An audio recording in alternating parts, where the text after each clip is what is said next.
Inireklamo ang isang guro sa Cebu City matapos niya umanong kagatin ang dalawa niyang estudyante. Sa Cagayan de Oro City naman, kinumpiska at inilibing ng Veterinary Office ang ilang itinitindang lechong baboy. Ang mainit na balita hatid ni Alan Domingo ng GMA Regional TV.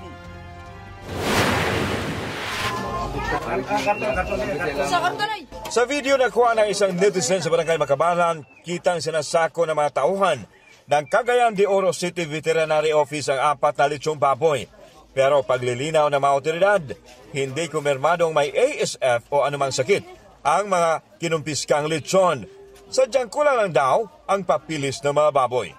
According sa atong bio officer, ang maong baboy gikan sa Maramag, Bukidnon. Sumala lugar sa papilis nga gipakita sa katong lechonero. So ang papel is gi-examine, iyang gi-relay dito sa City Vet Office. So kulang. Wala sila mosubay sa atong meat inspection code kaya namaligya manggod sila klitson.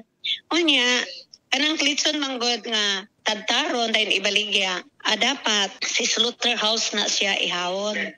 Unya sila namaligya sila nga walay meat inspection ang nahitabo. Ang mga nakumpiskang baboy inilibing. Inireklamo ng physical assault ang isang guro sa isang pampublikong high school sa Cebu City matapos niya umanong kagatin ang dalawa niyang estudyante. Ang dahilan, gusto umanong makita ng teacher ang abs ng dalawang binatilyo.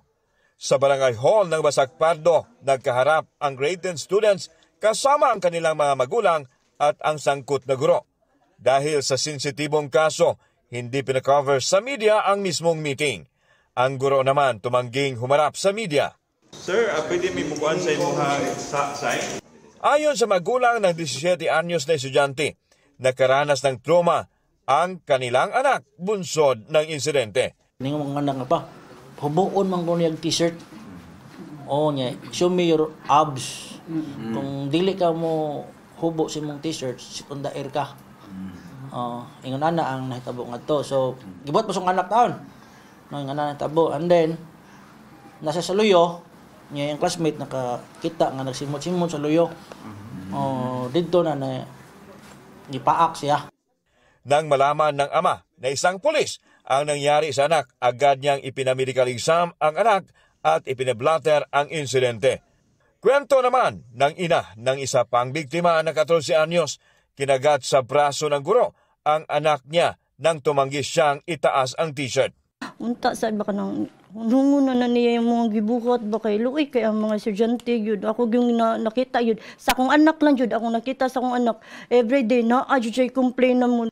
Ayon sa kapitan ng barangay, may iba pang estudyante at magulang na handa ring magsampa ng reklamo laban sa guro. Nagsagawa na ng internal investigation ang eskwelahan. Nakita masad nato nga doon na say mga ebidensya sama sa medical certificate, sa pictures, sa videos, plus the statement unya pohon. Nakita man nato nga naagi probable cause. Nasa legal department na ng DepEd Region 7 ang report para sa kaukulang aksyon. Isa sa ilalim naman sa debriefing ang mga bata kabilang ang mga kaklase na nakasaksi sa ginawa ng guro. Alan Domingo ng GMA Regional TV nagbabalita para sa GMA Integrated News. Kapuso, para sa mga maiinit na balita, mag-subscribe sa GMA Integrated News sa YouTube. Sa mga kapuso naman abroad, subaybayan nyo kami sa GMA Pinoy TV at sa www.gmanews.tv.